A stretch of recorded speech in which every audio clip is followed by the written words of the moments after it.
Veo algunas caras tristes y otras distintas, más tristes. ¿Alguien me puede decir qué pasó? ¿Cómo estuvieron esta mañana?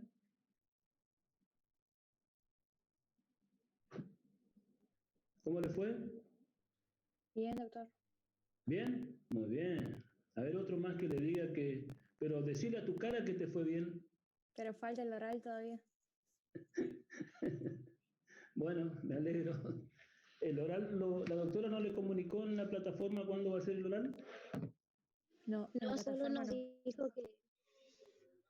no. dijo que va a corregir las notas de que se consideró mal el porcentaje y ahí va a avisar el tema de los orales. Ah, es perfecto, porque tenemos que solicitar horario de Zoom. Tal vez Dijo sean... que iba a ser el lunes el oral en el práctico ella. Posiblemente. A partir de la semana que viene, 3 preguntas en 5 minutos. Sí, puede ser, sí, algo así. Así dijo ella, no sé si. Bueno, ahora tiene que comenzar a concentrarse en algo distinto, porque la primer clase de la semana que viene le vamos a mandar un cuestionario acerca de hipertensión arterial, de endocarditis, de tratamiento de la hipertensión arterial, de insuficiencia cardíaca y tratamiento de la insuficiencia cardíaca.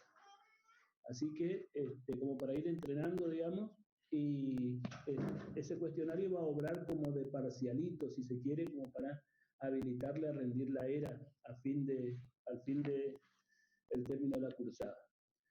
Bueno, entonces la idea es que hoy tenemos que hablar del tratamiento de la insuficiencia cardíaca. Ayer hablamos de los aspectos epidemiológicos, hablamos de la fisiopatología, hablamos, bueno, dentro de la fisiopatología, los mecanismos de compensación que hay en el miocardio, cuando el miocardio es agredido por una sobrecarga de presión, una sobrecarga de volumen, o cuando el miocardio es, bueno, en el caso de ser afectado por una oclusión de una arteria nutriente, obviamente el infarto y la necrosis, que eso seguramente vamos a ver en otras circunstancias, ¿sí? Cuando veamos cardiopatía isquémica, pero aún así, de más está decirle que la necrosis de una parte de un músculo que funciona como bomba, seguramente va a producir alguna alteración en la contractilidad, o sea, una alteración en la bomba, y a partir de ahí se van a desencadenar todos los otros mecanismos. A partir de ahí se van a desencadenar todos los otros mecanismos que nosotros habíamos visto que también forman parte de la compensación, pero en este caso de la compensación y mecanismos fisiopatológicos de las compensaciones sistémicas, ¿no? Digamos, de todo el resto del organismo. Y ahí hablábamos de la activación del sistema renina-angiotensina-aldosterona, hablábamos de la hiperactividad adrenérgica o hiperactividad simpática, hablamos de bueno, a partir de la sobrecarga digamos, de la activación del sistema renina-angiotensina-aldosterona, hablábamos de la retención hídrica, hidrosalina, con la producción de un aumento del volumen del líquido, inicialmente del intravascular, pero también por aumento de las presiones hidrostáticas, el extravascular, o sea que hay aumento de líquido en todo el organismo, aumento de líquido corporal total, con un aumento fundamentalmente del líquido extracelular, que es lo que va a condicionar, digamos, todos estos elementos juntos van a condicionar, junto con el trastorno de contractilidad o con el trastorno de relajación, van a condicionar la aparición de los síntomas que nosotros habíamos dicho que formaban parte de los síntomas de la insuficiencia cardíaca, ¿no? Hablábamos de la disnea progresiva, hablábamos de los episodios de disnea paroxística nocturna, hablábamos de la intolerancia al decúbito, de la ortopnea, como síntomas, ¿no? Como síntomas también podemos decir que, bueno, un signo síntoma sería la tos nocturna, predominantemente la tos nocturna. Podemos hablar también en algunas circunstancias de el dolor como integrante, pero el dolor en sí no es un integrante de la insuficiencia cardíaca, pero como una de las causas. La otra que podríamos hablar es el edema de miembros inferiores, que serían los síntomas de la insuficiencia cardíaca. También otro de los síntomas que se pueden aducir, digamos, sobre todo en los síntomas anteriores del ventrículo izquierdo, serían la somnolencia en algunas circunstancias, y cuando hay un gasto cardíaco muy bajo, bueno, alteración de la conciencia. También podemos hablar de los síntomas, de los signos o los hallazgos semiológicos que podemos encontrar en pacientes con insuficiencia cardíaca, ¿no? O que se sospecha insuficiencia cardíaca. Y ahí podemos comenzar, bueno, desde el edema de miembros inferiores, el aumento de la frecuencia cardíaca, es decir, la taquicardia, y yendo específicamente a lo que tiene que ver con los hallazgos semiológicos cardíacos, podemos encontrar la taquicardia, en algunas circunstancias el desplazamiento del choque de punta, porque no todas las insuficiencias cardíacas tienen un corazón grande. Acuérdense que hay algunas que tienen corazón normal, es decir, desplazamiento del choque de punta como expresión de la cardiomegalia. El tercer ruido cardíaco, cuando hay trastorno de contractilidad, el cuarto ruido cardíaco, cuando hay trastorno de relajación. El aumento de la frecuencia cardíaca con el tercero y o el cuarto ruido cardíaco nos va a dar lo que se llama ritmo de galope, ¿no? O cadencia de galope, que es como cuando ustedes escuchan que viene galopando un caballo, taca, taca, taca, taca, taca, taca, que puede ser a 3 tiempos o 4 tiempos. Los hallazgos respiratorios serían los rales, ¿no? Los crepitantes en las bases hasta los vértices. Y después, también otro de los... En algunas circunstancias las sibilancias pueden ser hallazgos de insuficiencia cardíaca. Hablamos también del asma cardíaco, ¿se acuerdan ayer? Así que esos son otros de los elementos. Y después, yendo para atrás del ventrículo izquierdo, perdón, del ventrículo derecho, sería la ingurgitación yugular, el reflujo abdomino-yugular o hepatoyugular, la citis y los edemas de miembros inferiores. También los edemas de miembros inferiores son signos anterógrados del ventrículo izquierdo. Y ya nombramos todos los elementos que a nosotros nos pueden hacer sospechar el diagnóstico de la insuficiencia cardíaca en un paciente que tenga un determinado motivo de consulta. A eso, sumado los factores de riesgo, si nosotros conocemos, sin duda que podemos llegar a concluir con el diagnóstico de insuficiencia cardíaca. Una vez que tenemos el diagnóstico clínico de insuficiencia cardíaca, de síndrome de insuficiencia cardíaca, tenemos que buscar una alteración estructural o funcional del miocardio. Para eso se solicitan estudios complementarios para clasificar si es de insuficiencia cardíaca con fracción de eyección conservada, sería diastólica, o insuficiencia cardíaca con fracción de eyección disminuida, sería la sistólica, como también en alguna circunstancia y alguna bibliografía ustedes van a leer. Y a partir de ahí iniciamos un tratamiento, ¿no? Una vez que confirmamos. Obviamente que el tratamiento de la insuficiencia cardíaca, lo primero a ver, ya hablamos con ustedes en algunas circunstancias de las valvulopatías, que pueden producir clínica de insuficiencia cardíaca, pero en ese caso estudiamos con un ecocardio, con un electro, con el examen físico, y vemos que tiene una insuficiencia cardíaca, que tiene una valvulopatía, y en ese caso el tratamiento de esa insuficiencia cardíaca es el recambio valvular. Muchas circunstancias. Entonces ustedes van a ver que nosotros hacemos, cuando diagnosticamos clínicamente, los estudios complementarios para ver cuál es la causa de la insuficiencia cardíaca, si hay algún motivo de descompensación o de descompensación sería de la insuficiencia cardíaca cuando ya tiene diagnóstico, y buscar la causa para tratar la causa. Y a partir de ahora vamos a hablar, una vez teniendo la idea grande de insuficiencia cardíaca, vamos a comenzar a hablar del tratamiento de la insuficiencia cardíaca. Bueno, fundamentalmente, creo que ayer habíamos comenzado a decir algo, que el tratamiento de la insuficiencia cardíaca, fundamentalmente en los últimos 20, 25 años, asientan en bases fisiopatológicas y fundamentalmente, yo le diría que el 80% de las indicaciones farmacológicas que nosotros hacemos en la insuficiencia cardíaca tienen sustentos en grandes ensayos clínicos y por lo tanto es indicación, no se acepta que no se indique esa medicación, digamos, sin hablar de que estamos haciendo una medicina, una medicina que no es correcta, ¿no? Es decir, el tratamiento de la insuficiencia cardíaca asienta en bases fisiopatológicas y en resultados provenientes de grandes ensayos clínicos aleatorizados, ¿no? Y que fundamentalmente lo que hicieron estos ensayos es evidenciar, ¿sí?, que realmente la medicación que se indica es beneficiosa. Hay evidencia científica de que eso es beneficioso. Bueno, alrededor de hace 20 años aproximadamente nació lo que nosotros conocemos hoy, que cada vez por ahí se escucha menos la famosa medicina basada en la evidencia, justamente con estos grandes trials, estos grandes estudios. Y esto todo comienza en la década del 60 aproximadamente, con el famoso estudio Framingham, que después en algunas circunstancias podemos llegar a conversar.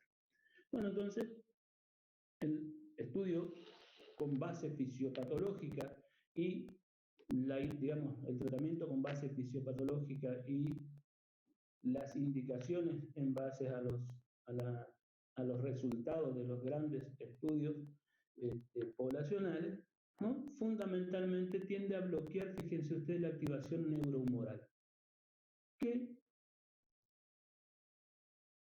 sistema es el que se dispara o el que se aumenta o se exacerba en su manifestación en la insuficiencia cardíaca? Nosotros habíamos hablado de que la disminución del flujo plasmático renal disminuye el filtrado glomerular, y esa disminución del flujo plasmático renal, porque el volumen minuto o el volumen sistólico no es adecuado, el riñón sensa como que hace falta volumen,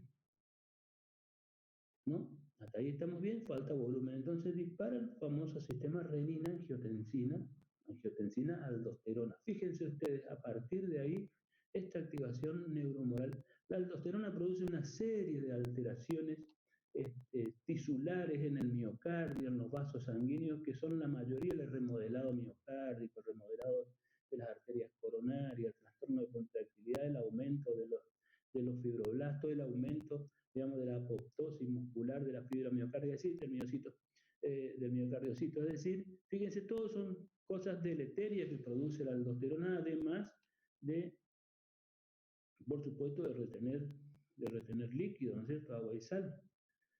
Entonces, produce lo que se llama un hiperaldosteronismo. Sin duda que hay activación de la aldosterona, pero también, por otro lado, ¿no?, a través de la angiotensina 1, que se convierte en angiotensina 2 por la enzima convertidora. La angiotensina 2 es un vasoconstrictor que también tiene otro defecto.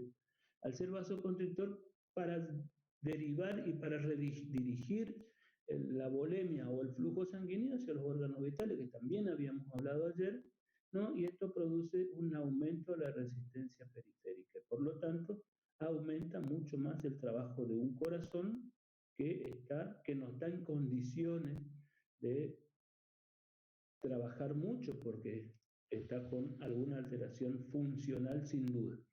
Y después tenemos la otra, que obviamente sin duda que, fíjense ustedes, el sistema renina-angiotensina-aldosterona, y el otro sistema neurohumoral que se dispara es el sistema nervioso autónomo, fundamentalmente lo que habíamos hablado ayer de la hipersecreción de sustancias adrenérgicas, fundamentalmente, que también tienen importancia, digamos, en la evolución, en las reagudizaciones y en la mortalidad de la insuficiencia cardíaca. Esto es exactamente lo que vimos ayer.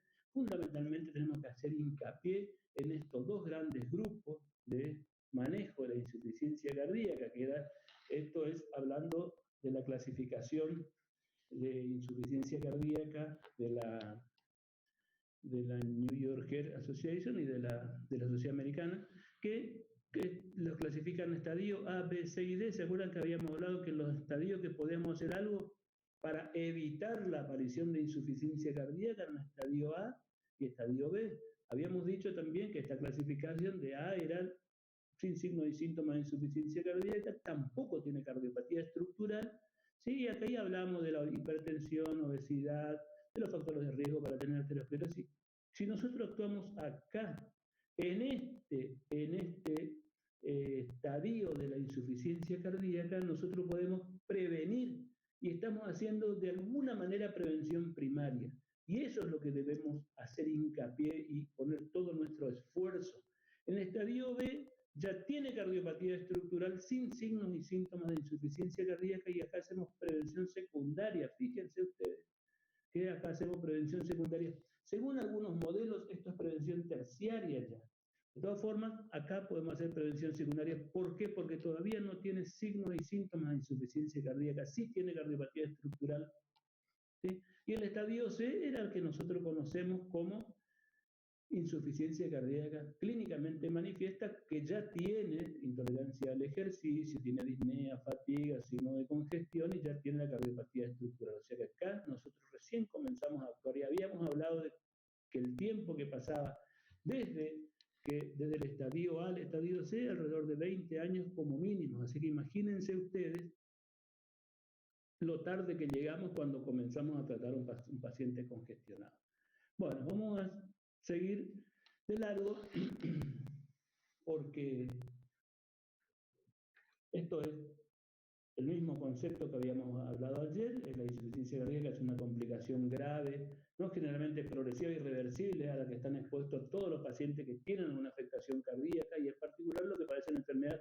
Y dijimos que las causas más frecuentes eran la hipertensión arterial y la enfermedad coronaria. También las valvulopatías y las miocardiopatías. Bueno, desde el punto de vista conceptual, es un estado fisiopatológico y clínico en el cual una normalidad cardíaca es responsable de que el corazón no pueda responder normalmente a los requerimientos de irrigación periférica o que funcione con presiones de llenado elevadas. También, digamos, son formas distintas de decir exactamente lo mismo que dijimos ayer del concepto de insuficiencia cardíaca, ¿no? Cuando nosotros hacemos el diagnóstico de insuficiencia cardíaca clínica, vamos a buscar las causas, ¿sí? Para, si tiene causa tratable, tratar la causa, pero también hay que hacer un tratamiento del síndrome de congestivo, de los síntomas de la insuficiencia cardíaca, del malestar que tiene el paciente con sobrecarga de volumen para que pueda tener una calidad de vida adecuada, ¿no? Entonces, nosotros hacemos el diagnóstico y tenemos que tratarle. ¿Cuáles son los objetivos del tratamiento de la insuficiencia cardíaca? Primero, suprimir los síntomas y mejorar la capacidad funcional y la calidad de vida. Lo primero, lo más rápido, el paciente está ansioso, le falta el aire, está disneico, está taquipneico. Encima, ustedes se ponen a pensar, el solo hecho, el trabajo respiratorio con un pulmón normal requiere de muy poco gasto de oxígeno y de menos del 0,5% del volumen minuto cardíaco para el trabajo de respirar. Y el consumo de oxígeno de los músculos respiratorios en esas circunstancias es muy bajo. Imagínense en un corazón insuficiente que hay congestión intersticial y el paciente tiene que respirar haciendo más fuerza. Ya necesita más porcentaje del volumen minuto a los músculos respiratorios, necesita más fuerza para respirar, consume más oxígeno y eso le produce un estado de insatisfacción, un estado de malestar general, ¿no? Y a su vez le exige más a un corazón enfermo, ¿no? Entonces tenemos que suprimir los síntomas y mejorar la calidad de vida. Segundo, prevenir la progresión del daño miocárdico, ¿no? O peoría de la insuficiencia cardíaca, es decir, que empeore. Tenemos que evitar la progresión del daño y que empeore la función miocárdica. También tenemos que prevenir las complicaciones y reducir la mortalidad y la recaída de los reingresos. Bueno, en esto de prevenir la progresión del daño miocárdico o la caída o la teoría de la insuficiencia cardíaca, acá está el tratamiento sintomático sería este, y acá es buscar la causa, si tiene una causa tratable para tratar. Acá vemos las valvulopatías fundamentalmente, las endocarditis, la ruptura de músculos papilares, la estenosis aórtica, ¿no? El otro objetivo es prevenir las complicaciones en los casos de insuficiencia cardíaca por miocardiopatía, prevenir las complicaciones y reducir la mortalidad. Disminuir los reingresos hospitalarios, o sea, las reagudizaciones, digamos, ¿sí? Que es otra de las cosas que también hay que tener en cuenta, porque por cada ingreso hospitalario la sobrevida disminuye el tiempo de sobrevida por varias circunstancias, ya vamos a ver. Y como último objetivo, disminuir la mortalidad en la insuficiencia cardíaca. En los últimos 20 años se han logrado cosas que son geniales desde el punto de vista terapéutico, desde el punto de vista de la sobrevida, desde el punto de vista del disminuir el número de internaciones. Hay una serie de cosas muy, muy espectaculares que se lograron en la medicina justamente por estos grandes estudios, dentro de los cuales por ahí en algunos hemos participado. Bueno, por supuesto que antes de iniciar un tratamiento, ¿no?, es imprescindible tener un diagnóstico claro, teniendo bien presente cuáles son las causas de la insuficiencia cardíaca, el mecanismo y la gravedad. Son cosas claves al momento de iniciar un tratamiento, luego del diagnóstico de tratamiento, luego del diagnóstico de insuficiencia cardíaca. El plan de tratamiento sería tratamiento sintomático en primer lugar para disminuir los síntomas, mejorar la calidad de vida. Tratamiento etiológico, buscar las causas, y después tratamiento de las complicaciones. Así que fíjese usted que cuando nosotros vamos a iniciar un tratamiento en un paciente con insuficiencia cardíaca, una de las primeras cosas que tenemos que saber es si tiene la fracción de eyección conservada o disminuida. Eso es clave. ¿Y eso cómo podemos llegar a saber? Y el ecocardiograma podemos sospechar desde el punto de vista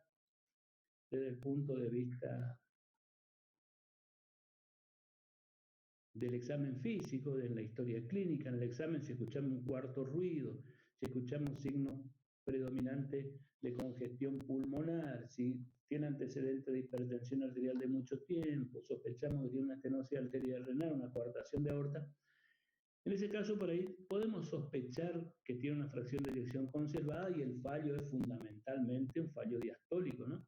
Pero otras veces no. Y entonces, desde el punto de vista, dijimos que para iniciar el tratamiento teníamos que tener la causa clara y el mecanismo fundamentalmente claro. Entonces, en el eco nosotros vemos los dos grandes grupos: insuficiencia cardíaca con fracción de eyección deprimida.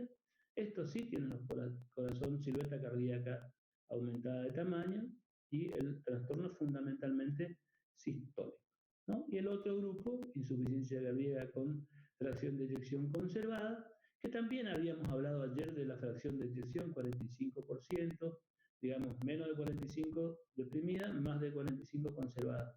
Y ayer en la clasificación, que eso ustedes lo van a ver en el consenso del 2016, de insuficiencia cardíaca, habla, claro, de insuficiencia cardíaca 40, 50, entre 40 y 50 sería la limítrofe, después con fracción de eyección recuperada sería el otro. Pero también habíamos hablado de que vamos a dejarlo menos de 45 y más de 45 para no estar dando muchas vueltas.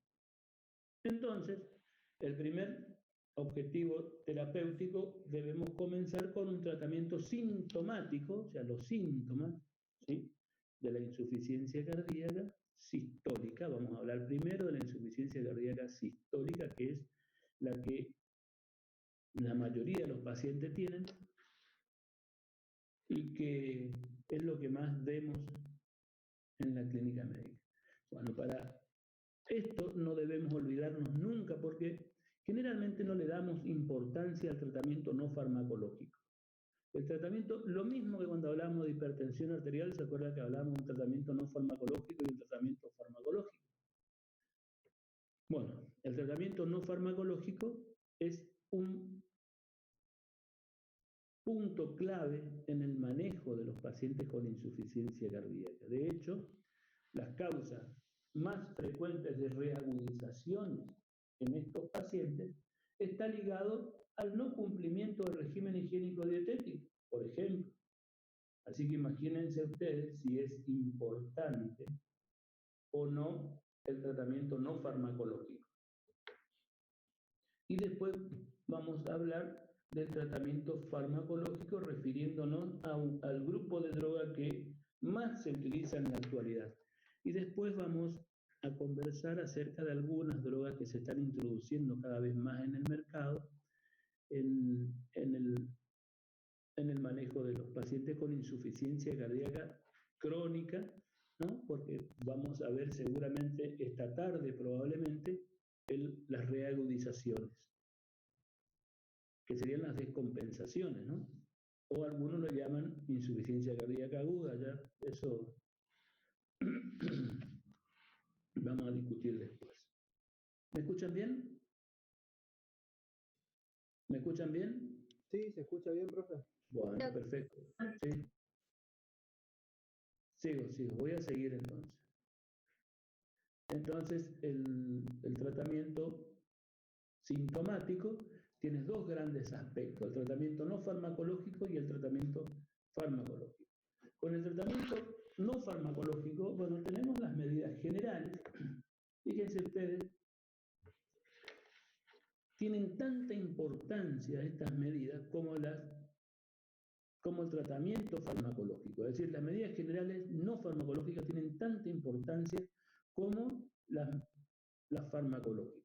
Y fíjense ustedes, de su cumplimiento dependerá gran parte del pronóstico de la enfermedad y fundamentalmente la calidad de vida del paciente. Eso es clave, porque también si no cumple el régimen higiénico dietético, por ejemplo, la sobrecarga de sal, la sobrecarga de líquidos, van a hacer que se interne cada vez más frecuentemente y por cada internación la sobrevida disminuye. ¿Sí? Uno de los aspectos que tenemos que tener presente es la adherencia terapéutica, ¿no? Aún en estos pacientes que son sintomáticos, que tienen síntomas, se suele lograr, fíjense ustedes, una adherencia terapéutica hay casi el 30% suele dejar el tratamiento en algún momento, o sea que es mucho. ¿Sí? También nosotros tenemos que tener en cuenta que esta es un síndrome, lo que pasa es que para el paciente es una enfermedad, ¿no? Una enfermedad que tiene síntomas y los síntomas son fundamentalmente ligados a la vida. Fíjense pero las personas habitualmente tienen la idea de que las enfermedades que pueden comprometer la vida tienen que sangrar o producir alteración de la conciencia.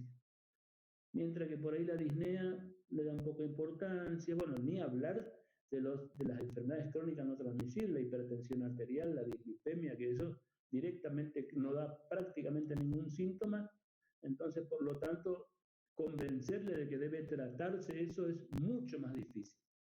Entonces, fíjense, solo del 20 al 60% de los pacientes con insuficiencia cardíaca adhiere al tratamiento y esto constituye un verdadero problema, sin duda, ¿no? Que es un problema para el paciente, fundamentalmente para nosotros y para los sistemas de salud, ¿no? Se debe priorizar y acá viene lo que siempre tenemos que intentar hacer, que es la información.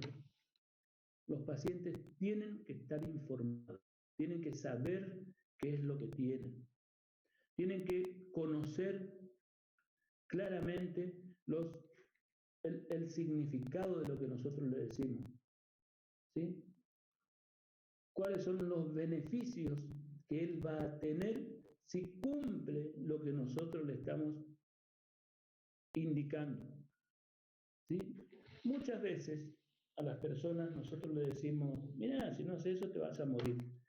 Por ahí eso no queda muy, es como que no convence mucho eso, digamos. Pero sí, mira, si vos haces esto, vas a estar mejor, no vas a tener falta de aire, no te vas a internar cada 15, 20 días, vas a vivir más tiempo, vas a tener mejor calidad, vas a dormir toda la noche. Es decir, hay una serie de cosas que hay que explicarle, pero en lo bueno en lo que se va a beneficiar si él cumple nuestra indicación, ¿no? Informar bien al paciente, a la familia también, acerca de la enfermedad, bueno, de la enfermedad y los síntomas que pueden tener, los controles, cuáles son los elementos que indican que se está descompensando, de descompensación o de reagudización de la insuficiencia, ¿no? También tenemos que estimularle acerca del autocuidado, el peso diario, ¿no? Si aumenta de peso más de 2 kilos, y se hinchan los pies, aumentar la dosis de diurético, hay que escribirle, no solo decirle, sino que hay que escribirle lo que nosotros le indicamos a las personas, porque eso habitualmente se olvidan o son mal interpretadas, aún escribiéndoles con letra clara, no con letra de médico, esa que nadie entiende, sino que aún escribiéndole con letra clara, las personas interpretan como interpretan y a veces, muchas veces, interpretan mal. Entonces hay que enseñarle, educarle al paciente, a la familia, de los signos, de los síntomas de la enfermedad.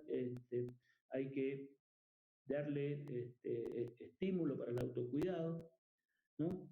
Que cumpla las medidas generales del tratamiento, bueno, y obviamente también que cumpla el tratamiento farmacológico, ¿no?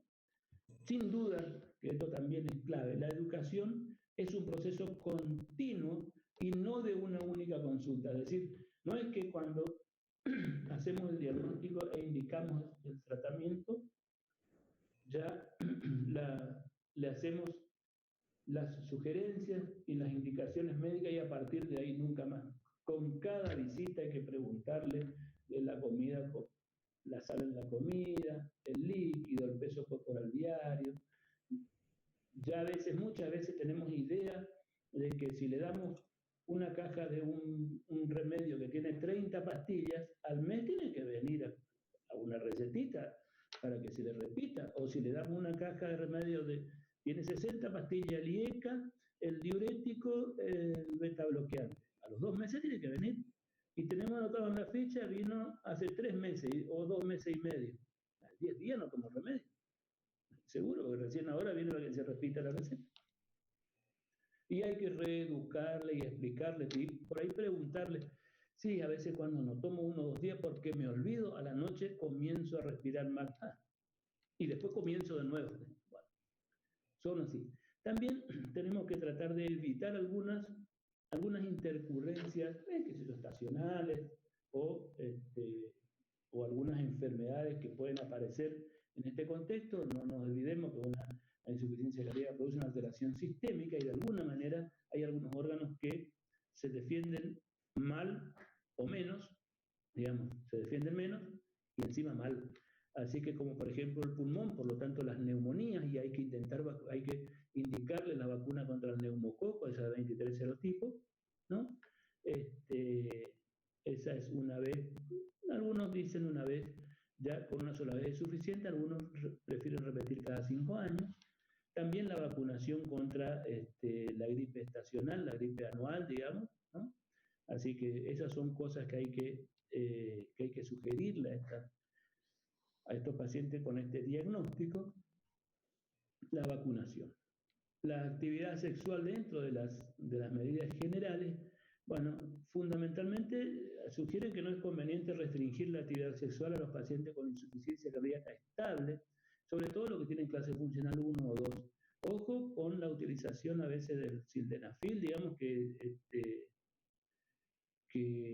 bueno, está contraindicado en los pacientes que consumen o que tienen indicación de algún nitrito, ya sea mononitrato o dinitrato de isosorbide. Eso sí hay que tener muy cuidado. Y hay que tener cuidado con el sildenafil en los pacientes que tienen tensión arterial disminuida, porque puede producir hipotensión 5 por algún otro efecto colateral adverso que no es bueno en estos casos. Así que en el resto de los pacientes que tienen buena tensión arterial, que no consumen ningún nitrito y tienen una insuficiencia cardíaca estable, no es conveniente restringir la actividad sexual.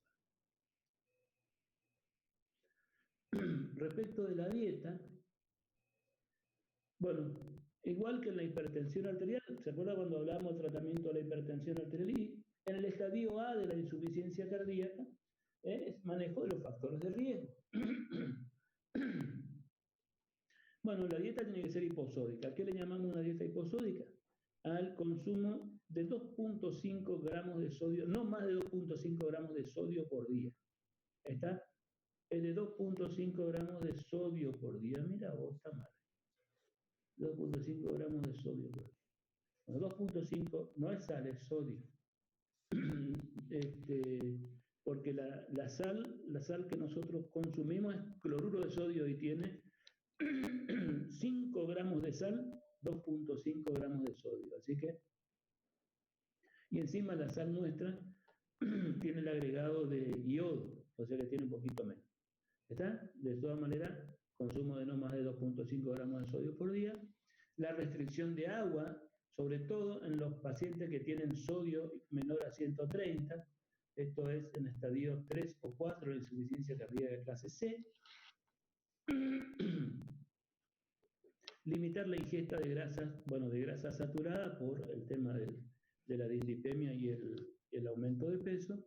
Y sin duda que hay que suprimir el tabaco en los fumadores, sugerirle el abandono del hábito tabáquico. Y con respecto al alcohol, ¿no?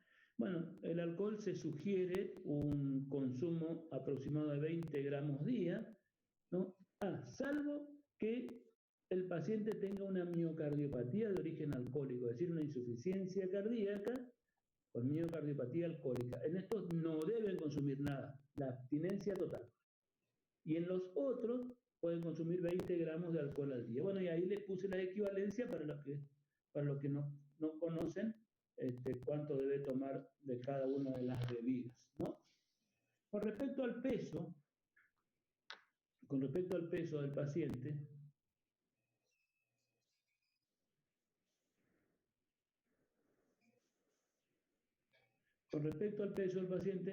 bueno, se debe instruir, digamos, a los pacientes con signos congestivos para que se controlan.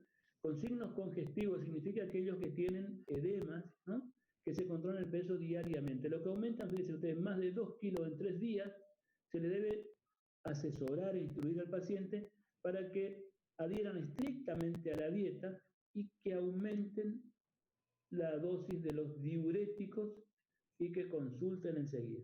Que aumente la dosis del diurético y si no disminuye de peso, que consulten sin duda. Porque muchas veces en estos casos, el aumento de peso es por aumento de líquido, ¿no? Bueno, en pacientes que tienen sobrepeso u obesos se recomienda la reducción de peso. Sin embargo, bueno, en aquellos pacientes con insuficiencia cardíaca moderada o severa, no es conveniente indicar en forma rutinaria un descenso de peso, porque esto hay que tener mucho cuidado, que la reducción debe ser medio kilo por semana de peso seco, no del peso con edema, sin duda. Con respecto a la actividad física, los que tienen insuficiencia cardíaca clase funcional 1, es decir, con disnea clase funcional 1, se debe restringir la actividad deportiva. Ojo, la actividad deportiva no la actividad física. La actividad deportiva, siempre cuando hacemos deporte, implica una competencia. Y si implica una competencia, implica un esfuerzo extra, un sobreesfuerzo, que eso no está en condiciones de realizar una persona que tiene insuficiencia cardíaca. Los que tienen clase funcional 2 o 3 de la disnea, se debe restringir la actividad profesional. Estos pueden hacer actividad física, aeróbica, que esto le va a beneficiar bien, o incluirse en los planes de rehabilitación muscular y cardíaca, ¿no? Para que mejoren su clase funcional. Eso es muy adecuado y sirve. Y los que tienen disnea clase funcional 4, obviamente, tienen que hacer reposo. ¿Sí? Bueno, el ejercicio aeróbico regular puede ser beneficioso si se realiza en forma moderada, es decir, ejercicio aeróbico regular. Y acá en esto podemos incluir podemos incluir los planes de rehabilitación cardiovascular. Bueno, también tenemos que educar y darle un respaldo psicológico, ¿no? Para la reducción del estrés, la ansiedad y la depresión, la creación de hábitos de autocontrol adecuados y fundamentalmente todas estas cosas son de todas las visitas a los controles, de todas las visitas. No es que nosotros lo decimos una vez y ya tiene que quedar grabado a fuego, porque no queda grabado a fuego. Difícilmente quede grabado a fuego una sola vez.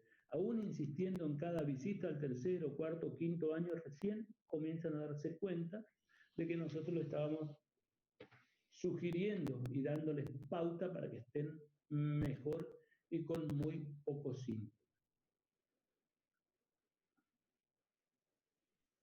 Hay algo que cuando decidimos hacer un tratamiento farmacológico tenemos que evaluar qué es lo que recibe el paciente, si tiene otras comorbilidades, si tiene otras enfermedades, ¿no? Entonces, ¿y qué otro medicamento está tomando? Siempre tenemos que tener en cuenta las interacciones medicamentosas, ¿no? Para no, porque podemos cometer algún error, digamos, o algunos medicamentos hacen un efecto distinto al que nosotros esperamos.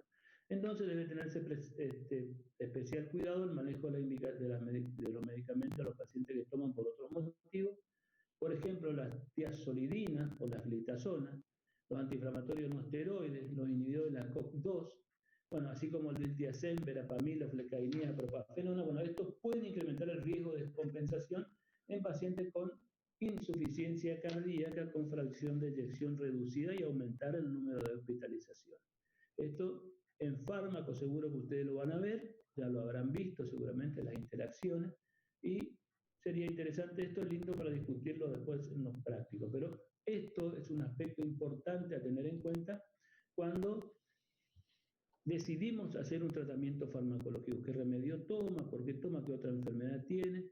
Y se está tomando una tiazolidina porque es una persona diabética, mandarle, comunicarse con el diabetólogo y decirle, mira, yo le voy a indicar tal cosa, para tener bien claro qué es lo que puede pasar con el medicamento para la diabetes y el medicamento para la insuficiencia cardíaca. Bueno, pasamos al tratamiento medicamentoso. Dentro de los medicamentos que utilizamos para el tratamiento de insuficiencia cardíaca crónica, tenemos el primer grupo, algunos lo ponen a los diuréticos como primeros de todos, otros lo ponen a los IECA. De todas formas, ¿sí alguien habló? De todas formas, el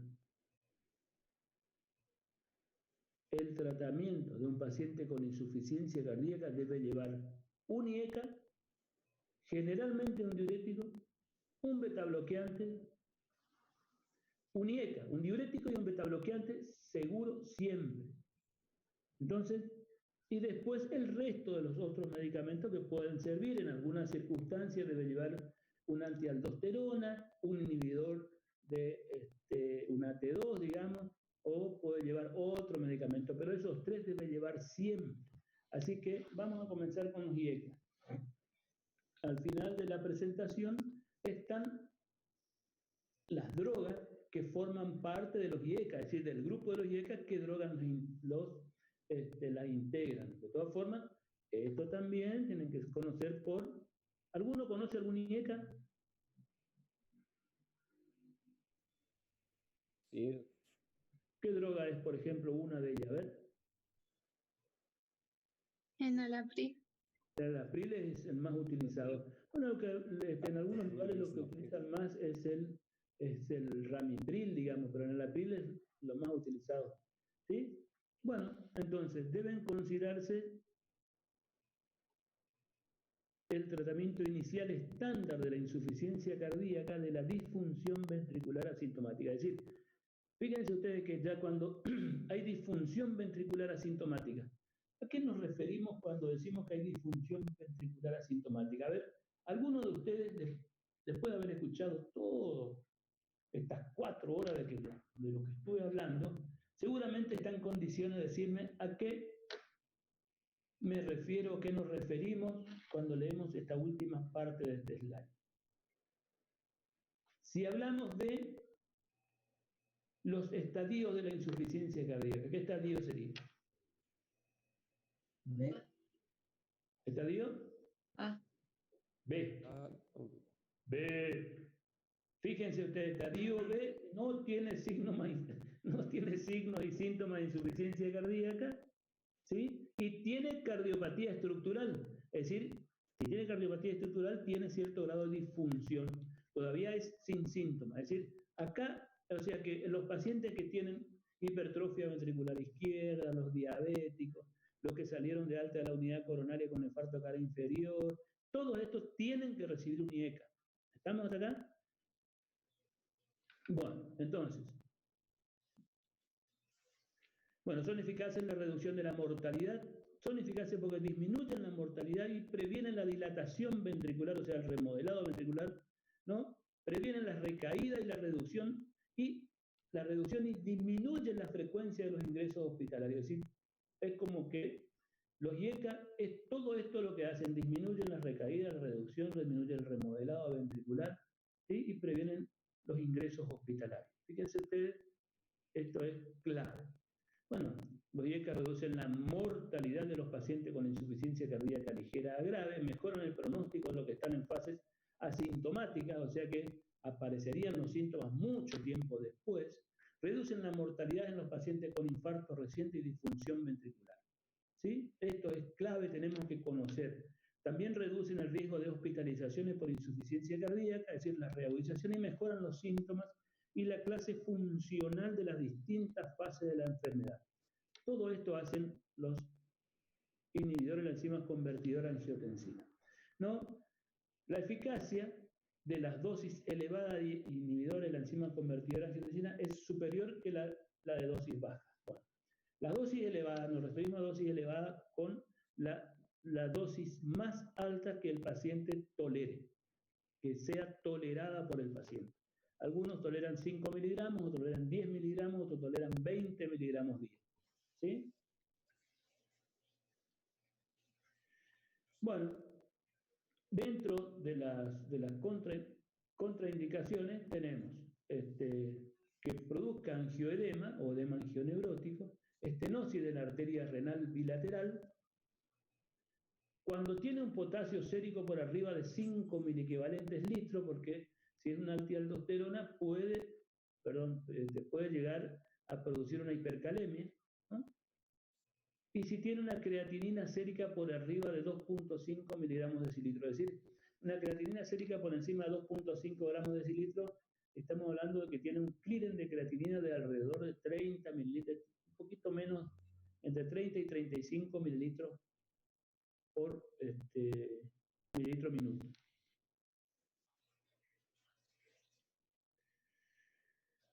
Bueno, dentro de los efectos adversos puede producir deterioro de la función renal, hipercalemia, puede producir hipercalemia, bueno, fundamentalmente si cuando nosotros le damos un IECA, un enalapril, y ya si tiene el potasio por arriba de 5, ya al ingreso ya no le vamos a dar. Pero si tiene un potasio normal, ¿sí? Le controlamos a los 5 o 6 días y vemos que si el potasio tiene 5.5, más o menos, la dosis debe reducirse a la mitad. Pero si tiene más de 6, es decir, subió el potasio en el primer control, ya debe suspenderse. Es decir, la hipercalemia es uno de los efectos colaterales adversos y debemos suspender cuando el potasio sube. También puede producir deterioro de la función renal. Fíjense ustedes, es aceptable un aumento del 50% de la creatinina, ¿no? Es decir, si tiene una creatinina de 0,75 y aumentó a 1.3, por ahí se puede aceptar, pero si aumenta más del doble ya no. Sí, hay que suspender cuando deteriora la función renal. ¿Y cuándo deteriora la función renal? Los IECA, generalmente cuando tienen estenosis de la arteria, estenosis severa de la arteria renal. Otra cosa que puede producir otro efecto adverso sería la hipotensión sintomática, ¿sí? Bueno, acá se debe considerar todo tratamiento, concomitante. Si es asintomática, no debe tratarse. Bueno, todo el tratamiento significa que no esté hipovolémico, que el tratamiento diurético no estemos pasando con la dosis, el beta bloqueante de la frecuencia cardíaca, todo eso hay que considerar no solo la dosis del enalapril. También puede producir tos como otro efecto adverso, ¿no? En este caso es conveniente considerar el cambio de tratamiento del IECA por un antagonista de los receptores de angiotensina, es decir, NARA2. ¿Sí?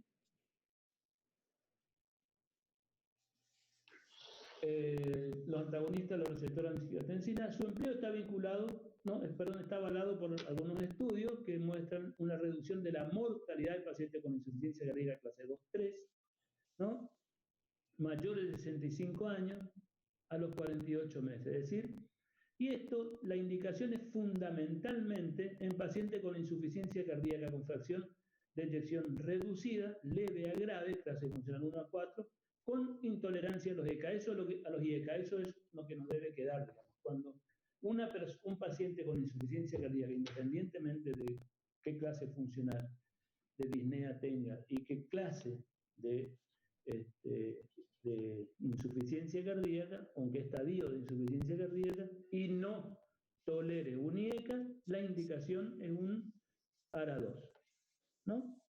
Las contraindicaciones son las mismas que las de los IECA: estenosis en la arteria renal bilateral, potasio sérico por arriba de 5, creatinina por arriba de 2.5, paciente tratado con IECA más antialdosterona. Los efectos adversos: deterioro de la función renal, la hipercalemia y acá la hipotensión sintomática. Lo único que por ahí no vemos o se ve mucho menos con los ARA2 es la tos. Algunos pacientes tienen tos también, pero se ve mucho menos la tos. Los diuréticos. ¿A quiénes le indicamos diuréticos? Se recomienda el tratamiento inicial de los pacientes con insuficiencia cardíaca asociados a los IECA. En general, los diuréticos, antiguamente, vamos a hacer un poco de historia. Antiguamente el tratamiento de la insuficiencia cardíaca era diurético. Y dentro de los diuréticos era la furosemida cuando teníamos diagnóstico de insuficiencia cardíaca. Y lo que lográbamos con la furosemida era disminuir los síntomas rápidamente. Muy lindo, espectaculares, le poníamos un peso seco, orinaban mucho. Pero lo que nosotros no sabíamos, estamos hablando de hace mucho tiempo de la historia de la medicina, ¿pueden creer que con los diuréticos, solo con los diuréticos las personas se morían más aún estando mejor? Bueno, busquen el fundamento fisiopatológico de por qué y después charlamos en algún otro momento. Entonces, se recomienda siempre asociado a un IECA, ¿no? Asociado a los IECA solo cuando aparecen, siempre que tengan edemas o síntomas secundarios a la retención de líquido. Es decir, siempre que tengan edemas o síntomas secundarios a la congestión, a la retención de líquido, sería congestión pulmonar fundamentalmente, ¿no? Y su objetivo, controlar la congestión central o periférica. Es decir, los diuréticos, siempre con paciente que tenga insuficiencia cardíaca y esté tomando un IECA y tiene edema, debe llevar un diurético. Ahora, si tiene hipertensión arterial, también, sí, debe llevar un diurético. ¿Alguien levantó la mano? ¿Alguien preguntó algo?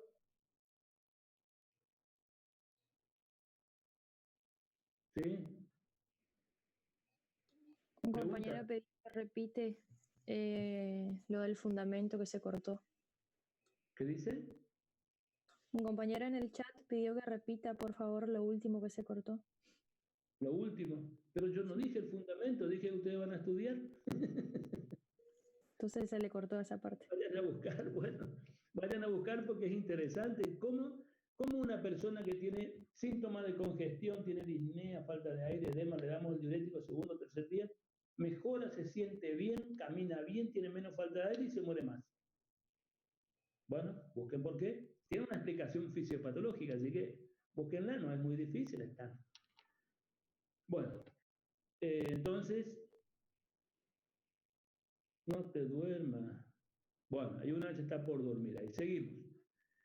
No se dispone de información sobre el efecto, pues fíjense ustedes, no se dispone de información sobre el efecto del tratamiento con diurético de asa sobre la mortalidad o la frecuencia de ingreso por insuficiencia cardíaca. Es decir, no hay estudios que se hagan que disminuyan, digamos, fundamentalmente la mortalidad o los ingresos solo con diuréticos, porque prácticamente no hay en el mundo ninguno. El tratamiento con diurético de asa mejora los síntomas de los pacientes con insuficiencia cardíaca, esto ya lo dije, ¿no?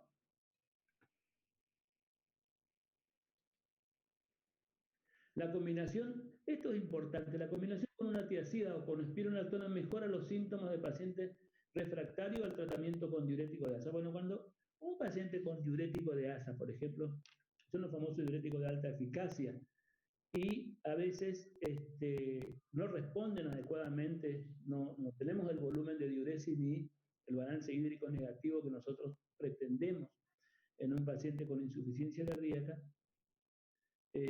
a veces es conveniente asociarle con una tiazida que disminuye la reabsorción de sodio en el túbulo contorneado distal, y a partir de ahí, fíjense ustedes que eso podría obrar de mejora de respuesta terapéutica con el diurético supralamoso y no con espironolactona. La combinación con espironolactona con tiazida tiene la ventaja, con furosemida o con diurético de alta eficacia, tiene la ventaja de que uno de los efectos adversos que se produce con el tratamiento diurético con diuréticos de alta eficacia es la hipocalemia, la disminución de la concentración de potasio. Y la hipocalemia puede desencadenar arritmias en el corazón y producir más muerte. Bueno, esa puede ser una de las causas por las cuales se mueren más. Pero hay otras, así que no me digan solo esa después cuando alguien me quiere decir. Entonces, la asociación con espironolactona disminuye la incidencia de hipocalemia, que es uno de los efectos adversos del tratamiento con diurético de alta eficacia. Bueno, el tratamiento con espironolactona a dosis baja reduce la mortalidad de los pacientes con insuficiencia cardíaca moderada o grave, ¿no? Sobre todo tratado con inhibidor de la enzima convertidora a angiotensina. Esto es importantísimo. La espironolactona es uno de los diuréticos de baja eficacia que reduce la mortalidad y el número de internaciones, ¿no? A dosis baja. Bueno, sería espironolactona 25 miligramos por día de las dosis que se utilizan en la insuficiencia cardíaca, que es muy distinta a las dosis que se utilizan en el tratamiento ascítico edematoso o por hipertensión portal, que es de 100 a 400 miligramos por día. Bueno, el tratamiento con espironolactona a dosis baja reduce la frecuencia de ingresos hospitalarios por insuficiencia cardíaca y mejora los síntomas. Bueno, ¿cuál es el efecto colateral adverso más frecuente? La ginecomastia, ¿no? La ginecomastia, bueno, es uno de los efectos adversos que se puede ver con la espironolactona a dosis baja. ¿Qué dice ahí arriba? ¿Beta bloqueantes, dice? ¿O beta bloqueadores? Beta bloqueantes. Bueno, beta bloqueantes. Muy bien. ¿Se acuerdan que al comienzo yo le había dicho que el tratamiento núcleo fundamental de la insuficiencia cardíaca era un IECA o un ARA2, un diurético, cualquiera de ellos puede ser un diurético de baja o de alta eficacia, de acuerdo a las circunstancias, ¿no? De hecho, por ahí uno prefiere en los pacientes que tienen hipertensión arterial utilizar un diurético tiazídico que es de baja eficacia, tiene un efecto farmacológico de 18 horas aproximadamente, así que nos permitiría dar una dosis de 12,5 o 25 miligramos por día en una sola toma, que sería cómodo para los pacientes, ¿no? Sobre todo si tienen hipertensión arterial, ¿no? Los que tienen normotensión o tensión disminuida o baja, tendría que ser un diurético tiazídico y a veces como indicación fundamental. El problema de los diuréticos tiazídicos es que tienen una vida media más corta. Los diuréticos de alta eficacia, como la furosemida, ¿no? Tienen una vida media más corta. Al tener una vida media más corta, la indicación a veces es 2 veces por día. Serían 80 miligramos diarios, dividido en 2 tomas. Bueno, Y la tercer grupo de drogas que deben indicarse en la insuficiencia cardíaca son los beta bloqueantes. Deben utilizarse como tratamiento suplementario en los pacientes con suplementarios de los IECA y los diuréticos. Bueno, la digoxina en general vamos a dejarlo ahí del lado, vamos a borrar después, en pacientes con insuficiencia cardíaca de origen isquémico o miocardiopático. Es decir, la indicación clave, a veces mucho tiempo antes, ya habíamos hablado del que tiene cardiopatía estructural y no tiene signos y síntomas de insuficiencia cardíaca y tuvo un infarto de cara inferior, que se tiene que salir de la unidad coronaria con beta bloqueante y ECA, bueno, estatina, pero el beta bloqueante y el ECA tiene que recibir. Si además tiene hipertensión y además tiene signo de congestión, el diurético. ¿Está?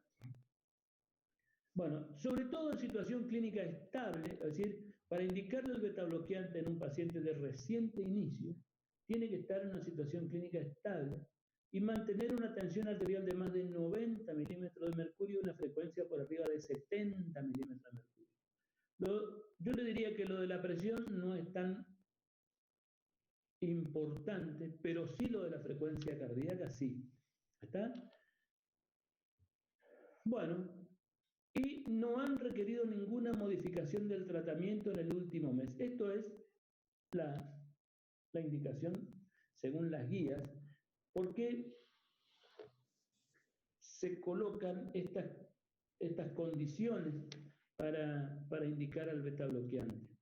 Porque uno de los efectos adversos de los beta bloqueantes es disminuir la fuerza y la velocidad de contracción del músculo cardíaco.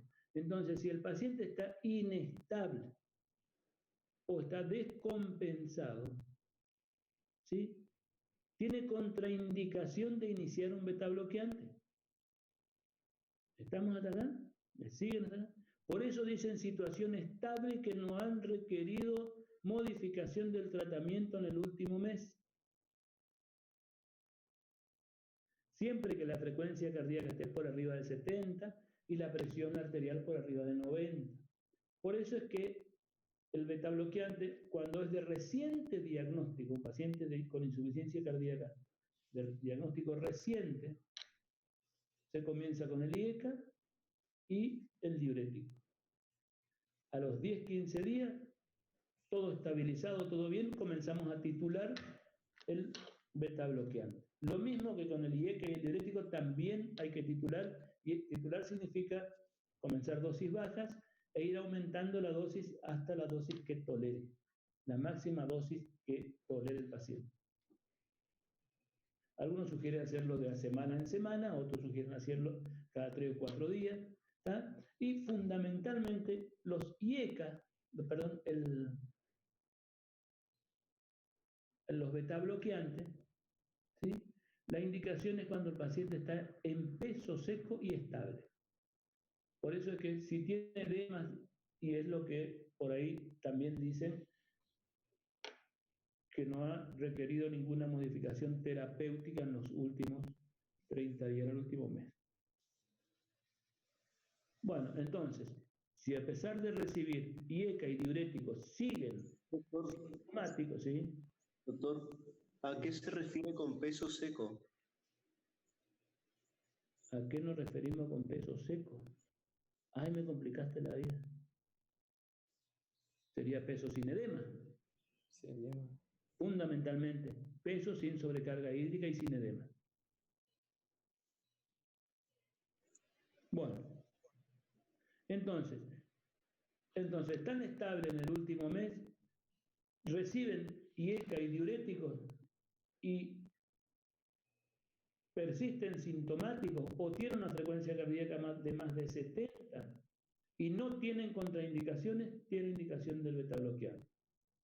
Salvo las contraindicaciones absolutas de la utilización de beta bloqueantes, todos los pacientes con insuficiencia cardíaca deben recibir un beta bloqueante. ¿Cuáles son? Bueno, las contraindicaciones de la utilización del beta bloqueante: la hipotensión, las bradiarritmias, los trastornos de conducción auriculoventricular. Fabrieli, ¿qué estás por comer? Nada, doctor. Bueno, entonces la contraindicación es la bradicardia, trastorno de conducción auriculoventricular,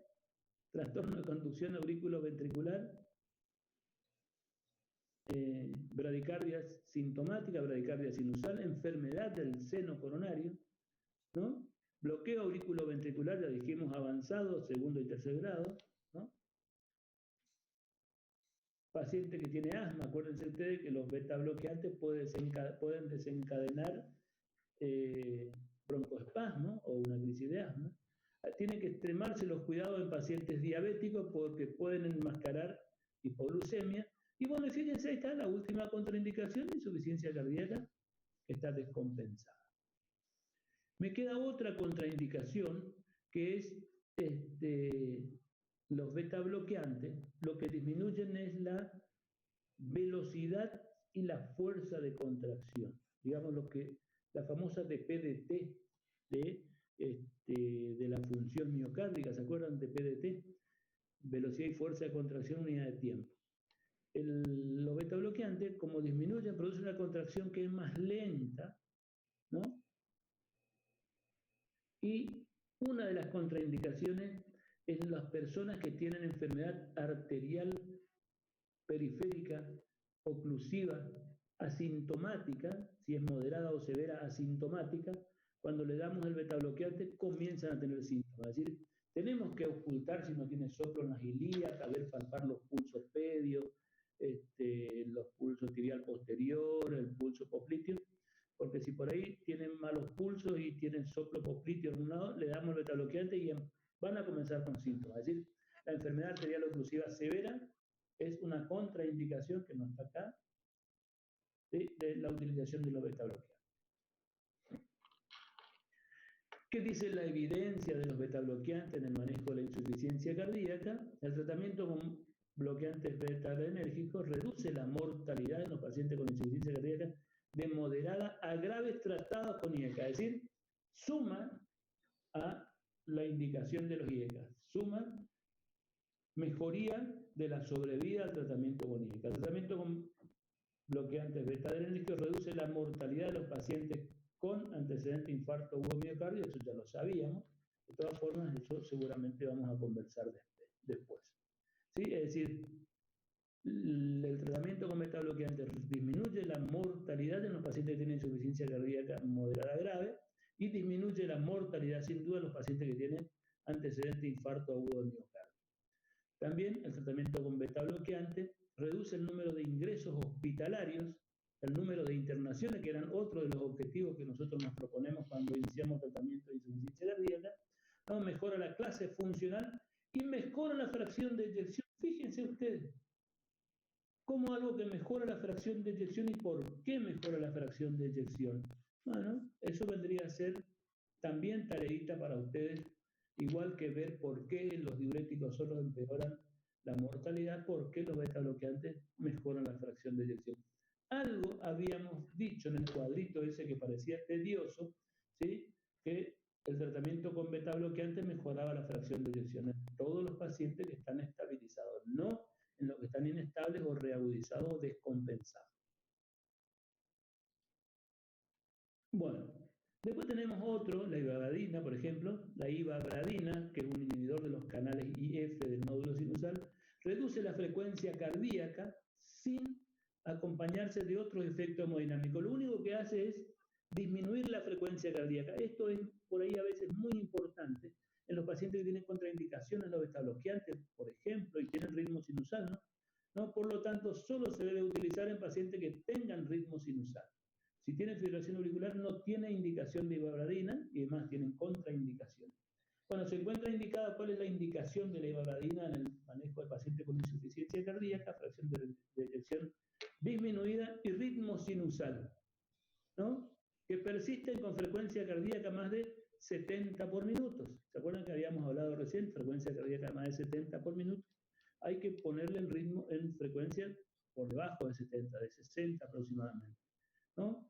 Bajo tratamiento con dosis máxima o las dosis máximas que se tolera de beta bloqueante, además de IECA o ARA2 o antialdosterona, con frecuencia de más de 70 por minuto en reposo, ¿no? Y que tengan contraindicaciones de beta bloqueante. Es decir, en los pacientes que tienen contraindicaciones de beta bloqueante y tienen una frecuencia cardíaca de más de 70 por minuto y están con dosis plena de diurético, ARA2 y un IECA, ¿no? Y antialdosterona, tiene indicación de ibabradina. Bueno, la dosis también, todos estos medicamentos, el IECA se comienza con 2.5, por ejemplo, en el April, 2.5 miligramos cada 12 horas, ¿no? ¿Y cuál puede ser? Porque la primera dosis a veces da hipotensión arterial y a veces después se acomoda y no vuelve a dar más, ¿sí? Se da 2,5 miligramos cada 12 horas. Al segundo día tiene buena tolerancia y la presión siguió por arriba de 130, se le da 5 miligramos cada 12 horas. Al otro día sigue con 130 de tensión arterial, le damos 10 miligramos cada 12 horas o le aumentamos la dosis de 5 a 7.5 para no aumentar al doble, porque a veces podemos pasarnos, ¿sí? Y titulando en 4 o 5 días la dosis plena del inhibidor de la enzima convertidora de angiotensina. La dosis de diuréticos también podemos hacer exactamente igual, sobre todo en los pacientes que tienen insuficiencia cardíaca. En los pacientes hipertensos, la dosis de diuréticos es 12,5 o 25 miligramos de hidroclorotiazida por día, no es furosemida, ¿no? En los que tienen insuficiencia cardíaca congestiva, la furosemida, hasta ponerla en peso seco. Si persiste con síntomas o es refractario o no tiene buena respuesta a la furosemida, se le agrega a la furosemida, que es un diurético de alta eficacia, dosis baja de espironolactona, que sería una antialdosterona. Con eso podemos mejorar la respuesta terapéutica. También hay que tener cuidado la asociación de diurético con un AINE, ¿no? Porque sobre todo dentro de los AINE la aspirina es la que más produce disminución del efecto diurético de la furosemida, así que hay que tener cuidado también respecto de eso. Bueno, dentro de los efectos adversos de la ibabradina tenemos los efectos gastrointestinales, náuseas y vómitos, alteraciones visuales, visión borrosa, fosfenos, trastornos psiquiátricos, bueno, bradicardia puede ser, ¿no? Y también, hola, ¿alguien habló? Y también aumento de la incidencia de fibrilación auricular, y siempre que el paciente que esté recibiendo ibabradina comience con fibrilación auricular, o si tiene FA hay que suspender. Si tiene FA no tiene indicación, está contraindicado, y si comienza con fibrilación auricular o desarrolla esta arritmia hay que suspender. Digoxina. Bueno, entonces, el núcleo terapéutico de la insuficiencia cardíaca, IECA, diurético, beta bloqueantes. Hasta ahí está muy bien. IECA o ARA2, diurético y beta bloqueantes. Los diuréticos, furosemida sola o furosemida asociada a una tiazida o furosemida asociada a una antialdosterona. ¿Sí? Hasta acá estamos bien. Ese es el tratamiento núcleo, digamos, de la insuficiencia cardíaca. Cuando le utilizamos o le agregamos digoxina al tratamiento de la insuficiencia cardíaca,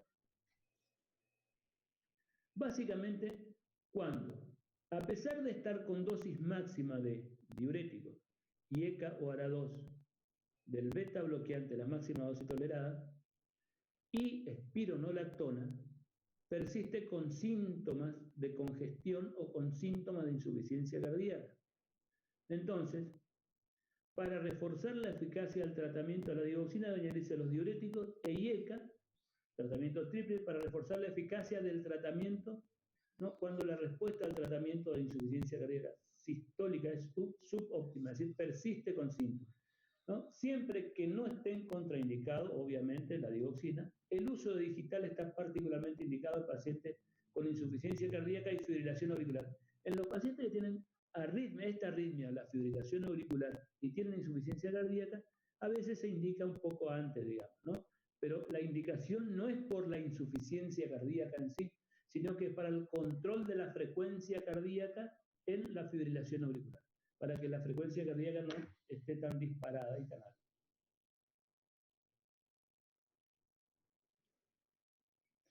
Bueno, el tratamiento con digoxina no reduce la mortalidad total de los pacientes con insuficiencia cardíaca. El tratamiento con digoxina, eso lo evidencia, ¿no? Pero fíjense ustedes, reduce la frecuencia de ingresos hospitalarios por insuficiencia cardíaca, mejora los síntomas, es decir, mejora la clase funcional de los pacientes, es decir, tienen menos síntomas, sobre todo los que tienen insuficiencia cardíaca, pero no disminuye la mortalidad, disminuye los ingresos hospitalarios fundamentalmente. ¿Está? Eso debe quedar claro. ¿No? El tratamiento con digoxina mejora la fracción de eyección, mientras que su efecto sobre la tolerancia al ejercicio ha sido variable. Es decir, mejora, acuérdense ustedes que la digoxina es un cardiotónico, así le llamaban, ¿no? ¿Ustedes están dando farmacología? O un inotrópico, ¿no? ¿No dan fármaco? Bueno, está dentro de un grupo farmacológico, por lo menos, en la prehistoria de la medicina hacían cardiotónicos. Es un inotrópico positivo, ¿está? O sea que mejora la fracción de eyección, pero el efecto sobre la tolerancia al ejercicio es variable. Algunos mejoran la tolerancia al ejercicio y otros continúan igual. ¿Qué otro grupo de medicamentos podemos utilizar en algunas circunstancias? Pero estamos hablando de las drogas que se utilizan para el tratamiento de la insuficiencia cardíaca con fracción de eyección reducida, ¿no? Nifedipina, diltiazem, verapamil, inhibidores de calcio de primera generación están contraindicados en pacientes con insuficiencia cardíaca o disfunción ventricular asintomática, ya que pueden precipitar o agravar una insuficiencia cardíaca grave. Porque estos disminuyen mucho más producen más trastorno de la contractilidad miocárdica. Bueno, después tenemos la neprilicina, por ejemplo, que es un inhibidor de los PNA, digamos, ¿no? Es una endopeptidasa neutra con capacidad no específica de desintegrar sustancias vasoactivas, incluidas los péptidos natriuréticos. Los inhibidores de la neprilicina, ¿no? Pueden, por ejemplo, el sacubitril y el sacubitril/valsartán son los que pueden mejorar la sobrevida, inclusive pueden mejorar los síntomas de los pacientes con insuficiencia cardíaca. Estos recién se están introduciendo en el mercado, no es de utilización cotidiana, pero tienen que conocer que se utilizan porque cada vez se van a utilizar más seguros. Otros inotrópicos, bueno, en forma crónica, los inotrópicos positivos, ¿no? En la insuficiencia cardíaca aumentan la mortalidad, es decir, por lo tanto no se deben usar, ¿no? Indicados muchas veces en el tratamiento de las reagudizaciones o en la insuficiencia cardíaca crónica refractaria, es decir, avanzada, la que nosotros denominamos insuficiencia cardíaca avanzada. También podemos utilizar anticoagulantes, pero sobre todo en pacientes que tienen historia de embolia pulmonar o sistémica, y más aún los que tienen insuficiencia cardíaca y fibrilación auricular tienen que llevar un betabloqueante, independientemente de la historia de embolia pulmonar o sistémica. Bueno, fibrilación auricular paroxística o crónica, evidencia ecocardiográfica de que tiene un trombo mural. ¿Dónde habitualmente se ubican los trombos murales? Y se ubican en la orejuela auricular, así que ahí tenemos que mirar el eco, y para eso hay que pedir un eco transesofágico habitualmente. Así que si tiene un trombo mural, indicación de anticoagulante oral. Y sobre todo si tienen disfunción ventricular sistólica severa, lo que tiene trastorno de contractilidad, sin duda que tiene indicado. ¿Cuáles son las indicaciones de los anticoagulantes, de la anticoagulación oral en el marco de la insuficiencia cardíaca? Pacientes que tienen fibrilación auricular, en los que tienen historia de embolia pulmonar o sistémica, y en la que tienen evidencia de un trombo mural. Es Esas son claramente. Bueno, no se ha establecido que el tratamiento con anticoagulantes reduzca la mortalidad o el riesgo de tromboembolia en los pacientes con insuficiencia cardíaca crónica y ritmo sinusal. ¿Está? Y ritmo sinusal. Es decir, que en los que tiene ritmo sinusal habría que buscarle bien la indicación, si es por otra cosa, sí. Bueno, estas son todo el grupo de drogas que se utilizan para el manejo de la insuficiencia cardíaca crónica. ¿Ya? Hablamos varias veces del IECA, del diurético, del betabloqueante, la digoxina en algunas circunstancias, la levotiratina, ¿sí? Y ahora vamos a hablar de la insuficiencia cardíaca crónica con fracción de eyección reducida, ¿no? Y ahora vamos a hablar 10 minutitos del tratamiento de la insuficiencia cardíaca con fracción de eyección conservada. Habíamos hablado nosotros de qué particularidad tiene lo que tiene la fracción de eyección conservada, ¿no? Creo que eso dijimos varias veces, a lo mejor no quedó, no hicimos hincapié sobre todo en los mecanismos de descompensaciones ni los mecanismos por los cuales producen síntomas. Es decir, fundamentalmente acá hay que tratar de mantener la frecuencia cardíaca entre 60 y 90 por minuto en esta insuficiencia cardíaca. Por eso es que tenemos que hacer el ecocardiograma para ver el trastorno de relajación, ¿no? Y estos se utilizan calcio antagonista. Bueno, la digoxina está mal acá. La digoxina en línea general está contraindicada, es decir, con calcio antagonista, y dicen algunos casos, eso es un error de tipeo seguramente, hay que, fíjense ustedes esto, mantener el ritmo sinusal. ¿Se acuerdan cuando hablábamos de la patada auricular o del cebado auricular, de la contracción auricular en el volumen de fin de diástole del ventrículo izquierdo? Justamente es por esto. ¿Está? Hay que mantener el ritmo sinusal, mantener una frecuencia cardíaca entre 60 y 90, fundamentalmente con calcio antagonista, o puede usarse betabloqueantes también. El ritmo sinusal hay que buscar tener, si tiene una FA, buscar tener ritmo sinusal, o en algunas circunstancias colocar marcapasos auriculares o marcapasos bicamerales, ¿no? Y fíjense ustedes, la precarga también puede ser decisiva, ¿no?, en el control de la disfunción ventricular, en algunas circunstancias. ¿Y cómo podemos manejar la precarga? Con dosis baja de diurético, que es lo que mejora la precarga, ¿no? También podemos hacer el tratamiento en la insuficiencia cardíaca, un tratamiento etiológico, ¿sí? Buscando la cardiopatía causal, los factores precipitantes o agravantes y las enfermedades concomitantes. Bueno, la cardiopatía causal, que causa la insuficiencia cardíaca, ya habíamos hablado. Bueno, puede ser la enfermedad coronaria, puede ser la valvulopatía. Bueno, ustedes habrán visto también que algunas de las complicaciones de la endocarditis infecciosa era la insuficiencia cardíaca, ¿sí?, por disfunción valvular. Es decir, que también el tratamiento quirúrgico en esas circunstancias puede resolver el problema de la contractilidad muscular. Bueno, hay que tratar las complicaciones. Bueno, de esto vamos a hablar esta tarde, de las complicaciones de la insuficiencia cardíaca o las reagudizaciones. Y fíjense ustedes, la fase inicial en pacientes asintomáticos, ¿cuáles eran estos? Aquellos del estadio A. IECA, todos los pacientes con fracción de eyección por debajo de 35%, beta bloqueante en pacientes con antecedentes de infarto agudo de miocardio, sin duda, ¿no? Y si no toleran los IECA, se aconsejan otros fármacos. ¿Cuáles son los fármacos? Los ARA2. ¿Sí? La insuficiencia cardíaca moderada, IECA, beta bloqueante y diuréticos. ¿Están? En los pacientes clase funcional 3, ¿sí?, se puede añadir dosis bajas de espironolactona. ¿Se acuerdan que habíamos dicho? IECA, betabloqueante y diurético, y los que persisten con síntomas o que tienen disnea clase funcional 3, dosis baja de espironolactona. Esto es el tratamiento.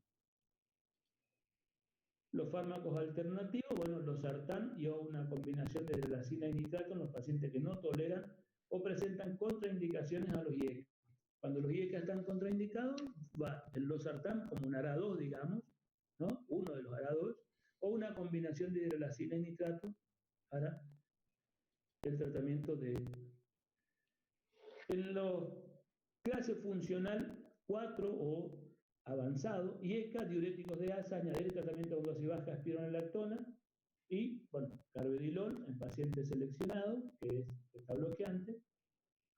De vuelta, los sartanes, una combinación de hidrolazina de lo mismo. Y esto es la clasificación de la insuficiencia cardíaca por clase, digamos clase A, B, C y D, que hacemos en cada uno de los estadios. Control de factor de riesgo en A, clase B, beta bloqueante y ECA, sobre todo si tienen cardiopatía isquémica.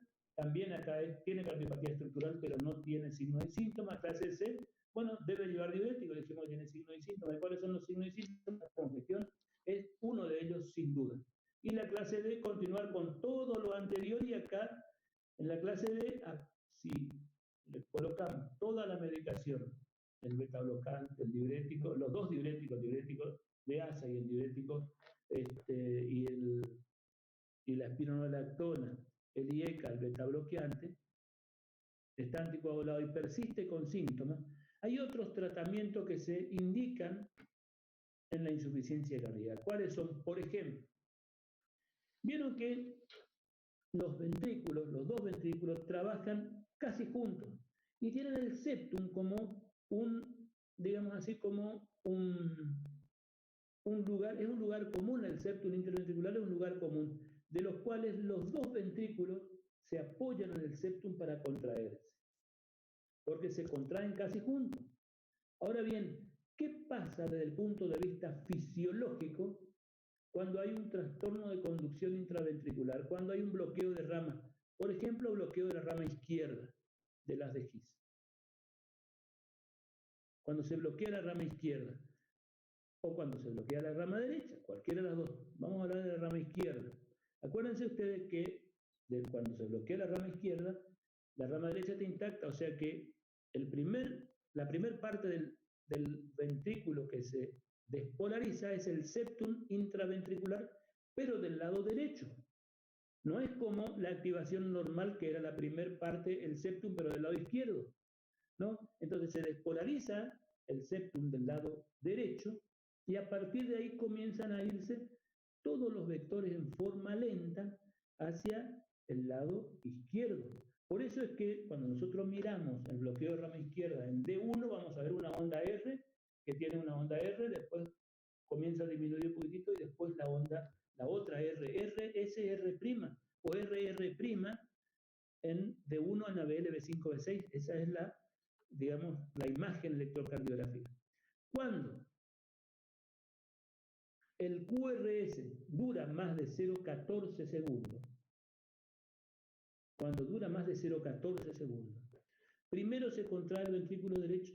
Cuando el ventrículo derecho comienza a relajarse, comienza a contraerse el ventrículo izquierdo. Entonces el septum no queda firme como tiene que quedar cuando se contraen los dos juntos. El septum se va hacia un lado, hacia una disquinesia, hacia el lado derecho, cuando se contrae el lado izquierdo, porque no se está contrayendo el lado derecho, se está relajando. Entonces disminuye mucho la eficacia de bomba de esa contracción. Entonces existe un tratamiento desde hace unos años que se llama terapia de resincronización miocárdica. Se le coloca un resincronizador, que es como un marcapaso, un marcapaso bicameral o tricameral, va desde la aurícula, marcapaso auricular y biventricular. Entonces estimula la aurícula y estimula inmediatamente los dos ventrículos. Entonces al resincronizarse los dos ventrículos, se contraen juntos, y al contraerse juntos mejoran la eficacia como bomba sistólica. Es uno de los tratamientos que se utilizan en la actualidad en los que tienen insuficiencia cardíaca avanzada, con tratamiento óptimo de toda la medicación, y persisten con síntomas, y tiene trastorno de conducción intraventricular con QRS más de 0,14. Mejoran la sobrevida, mejoran la clase funcional, mejoran la disnea, mejoran los síntomas, disminuyen los síntomas. Es uno de los tratamientos que se utilizan en la actualidad, ¿sí? Bueno, y después quedan, pero no en crónicos, sino en las reagudizaciones, serían los dispositivos mecánicos, las bombas de contrapulsación, que eso vamos a ver con las de compensación.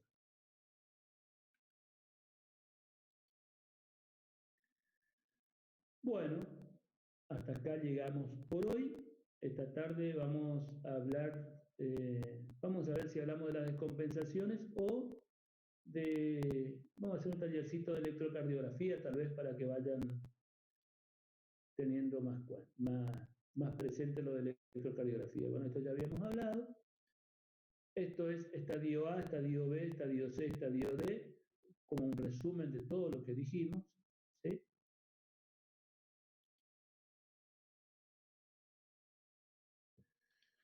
Así que estos son, bueno, fíjense ustedes, insuficiencia cardíaca sistólica, los IECA, ¿cuáles son los IECA? Los beta bloqueantes, los ARA2. Esto es un resumencito, ya ve, ustedes van a estudiar solo este slide y no van a estudiar los otros 50. Pero esto es para los repasos, digamos, ¿no? Bueno, y acá están a quienes se indican los IECA, los ARA2, bueno, y los IECA y quiénes son los IECA que más utilizamos, ¿no? La dosis inicial, la dosis de mantenimiento y la dosis máxima, los ARA2, los beta bloqueantes, cuáles son las indicaciones, cuáles son los efectos colaterales, qué es lo que tenemos que monitorear, digamos, en cada uno de ellos.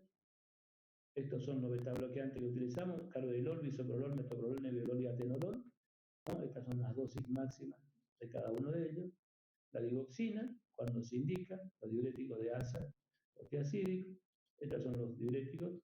Y acá terminamos por ahora. A las 16, ¿le invitaron para las 16 horas? ¿Están invitados para las 16? Sí, vino el email, Doc. ¿No escucho qué?